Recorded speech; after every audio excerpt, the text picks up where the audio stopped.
Film के start में हम दो दोस्त ब्रेंडन टोनी और उनकी गर्लफ्रेंड्स ब्रिटनी और टिफैनी को गाड़ी में देखते हैं जो एक फास्ट फूड पॉइंट हेला बर्गर के ड्राइव थ्रू पर जाते हैं। वो लोग बहुत ज्यादा नशा कर रहे थे और वहाँ पर ऑर्डर देते हुए वो टेलर से बदतमीजी करते हैं, जिस पर वो उनकी इंसल्ट करता है। तो टोनी उसे देखने के लिए रेस्टोरेंट के अंदर जाने लगता है। टिफैनी उसे रोकती है मगर वो लॉक तोड़कर अंदर चला जाता है। पूरे रेस्टोरेंट में ढूंढने पर भी उसे वहाँ कोई नहीं मिलता। तभी एक दरवाजे के पीछे से हेला बर्गर का मैस्कॉट हॉर्नी द क्लाउन उस पर निकलकर अटैक करता है। उसके बाद ब्रेंडन टोनी को चेक करने के लिए अंदर जाता है और वो देखता है कि टोनी का फेस फ्रायर में डला हुआ है जिससे वो मर चुका था। उसके फेस की स्किन ब्रेंडन के हाथ में आ जाती है। ये देखकर वो बहुत ज्यादा डर जाता है और फिर हॉर्नी उसे भी पकड़कर मीट चॉपर से मार देता है। दूसरी तरफ एक लड़की मैकेंजी अपने बॉयफ्रेंड फिशर और फ्रेंड्स वॉल वैन स्टारफायर के साथ घर पर पार्टी कर रही होती है। उसने पार्टी में अपने सब क्लास फेलोज को बुलाया हुआ था। वो लोग बहुत ज्यादा लाउड म्यूजिक और सिंगिंग कर रहे होते हैं, इसलिए उन्हें पुलिस की तरफ से चालान नोटिस मिलता है। बाकी सबके जाने के बाद वो 5 फ्रेंड्स ड्रग्स लेने लगते हैं तो उन्हें कहीं से एक ओइचा बोर्ड मिलता है। वो लोग उसे यूज करने का सोचते हैं लेकिन फिर वो लोग मजाक उड़ाने लगते हैं और वहाँ से चले जाते हैं। उनके जाने के बाद फिशर मैकेंजी से पूछता है कि तुम स्पिरिट से क्या पूछने वाली थी,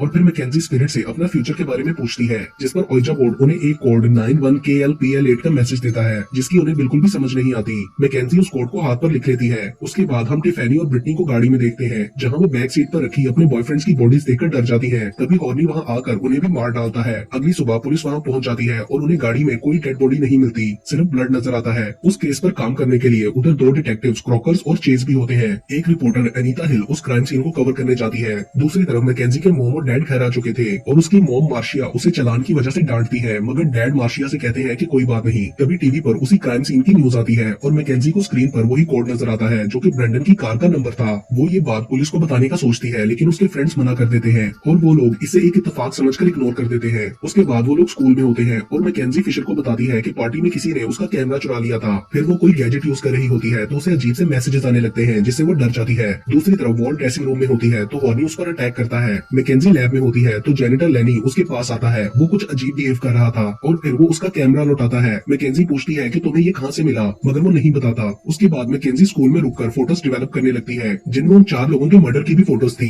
तभी हॉर्नी वहाँ आ जाता है। मैकेंजी उसे देखकर बहुत ज्यादा डर जाती है और भागने लगती है। वो उसे पकड़ लेता है मगर मैकेंजी बचकर लैब से बाहर भाग जाती है। हॉर्नी उसके पीछे जाता है तो वो छुपने के लिए जिम में पहुंच जाती है। उधर उसे वॉल नजर आती है जिसका सर एक माइक्रोवेव ओवन में था और हॉर्नी उसको ऑन कर देता है जिससे वॉल का सर जलकर एक्सप्लोड हो जाता है। मैकेंजी दोबारा भागने लगती है। उससे बचकर भागते हुए वो बाथरूम में लेनी के पास जाती है मगर उसकी डेड बॉडी वहाँ लटकी होती है। उससे डरकर भागते हुए मैकेंजी एक पुलिस वाले से टकराती है। अगले सीन में हम उसे मॉम और डैड के साथ पुलिस स्टेशन में देखते हैं जहाँ पर दोनों डिटेक्टिव्स उसे इंटेरोगेट कर रहे थे। वो उन्हें सारी बात बताती है लेकिन वो बिलीव नहीं करते क्योंकि स्कूल में उन्हें कोई एविडेंस नहीं मिला था, माइक्रोवेव, क्लॉन सूट और ना ही कोई बॉडी मिली थी। वो लोग लेनी को किलर समझते हैं। अगले दिन मैकेंजी अपने फ्रेंड्स को हॉर्नी के बारे में बताती है और कहती है कि वो इस वक्त भी हमें देख रहा होगा, जिस पर वो लोग परेशान हो जाते हैं। दूसरी तरफ डिटेक्टिव हेला बर्गर्स के ओनर जैक के पास जाते हैं। वो लोग उसे सिक्योरिटी कैमरा रिकॉर्डिंग देने का कहते हैं मगर वो बताता है कि वो कैमरास काम नहीं करते, सिर्फ शो ऑफ के लिए है और उनको केस में कोई मदद नहीं मिलती। उसके बाद हम देखते हैं कि जैक के पास वीडियोस थी लेकिन उसने जानबूझकर पुलिस को नहीं दी। फिर मैकेंजी और फिशर कार्निवल में जाने के लिए तैयार होने लगते हैं। मार्शिया उन्हें जाने से मना करती है मगर वो नहीं रुकते और तैयार होकर वहाँ पहुँच जाते हैं। उन्होंने उधर हॉन्टेड हाउस में लोगों को डराना था।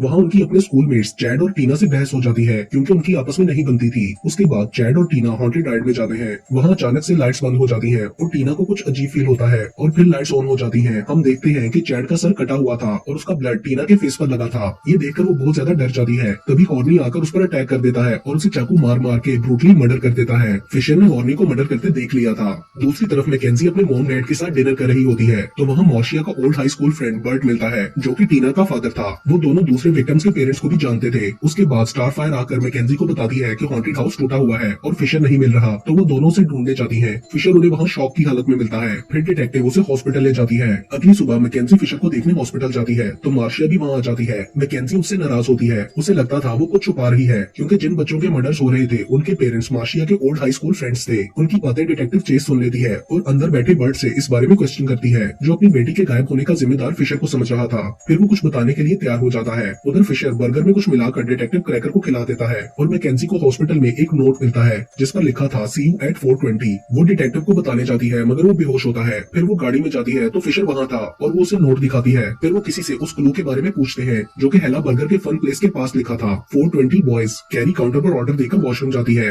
दूसरी तरफ स्पैंकी और चक फन हाउस में फर्स्ट क्रिएट करते हैं। तभी हॉर्नी वहाँ आकर उन दोनों को मार देता है।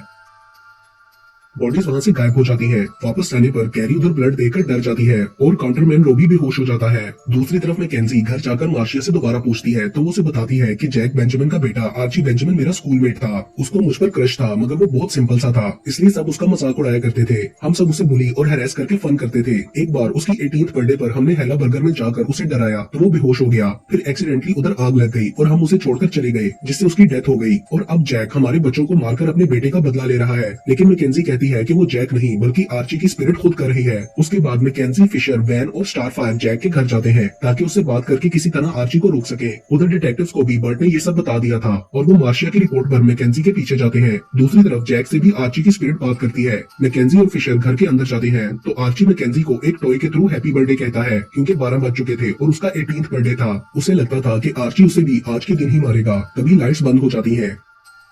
उसके बाद वैन एक रूम में जाता है तो उसे फ्रीजर में स्टारफायर की बॉडी नजर आती है जिससे वो घबरा जाता है। फिर हॉर्नी वहां आकर उसे बीच में से काट देता है जिससे उसके सारे ऑर्गन्स बाहर निकल आते हैं।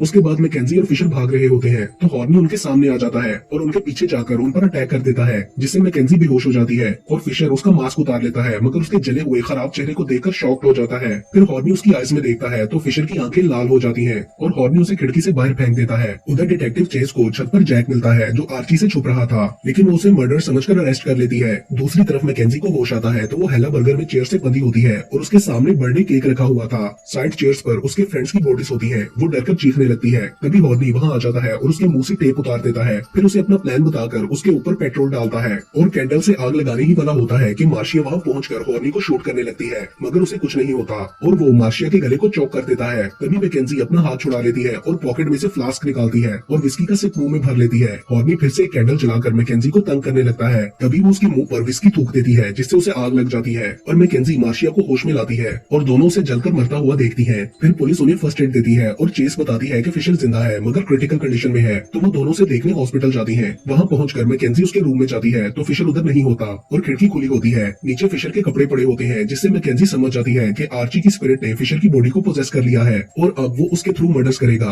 अगले सीन में डिटेक्टिव क्लॉकर हेला बर्गर के ड्राइव थ्रू पर जाकर ऑर्डर देता है। तभी हॉर्नी द क्लाउन उसकी गाड़ी के बोनेट पर जंप करता है और विंडशील्ड में से अटैक करके उसे मार देता है और इसके साथ ही ये मूवी यहीं पर खत्म हो जाती है।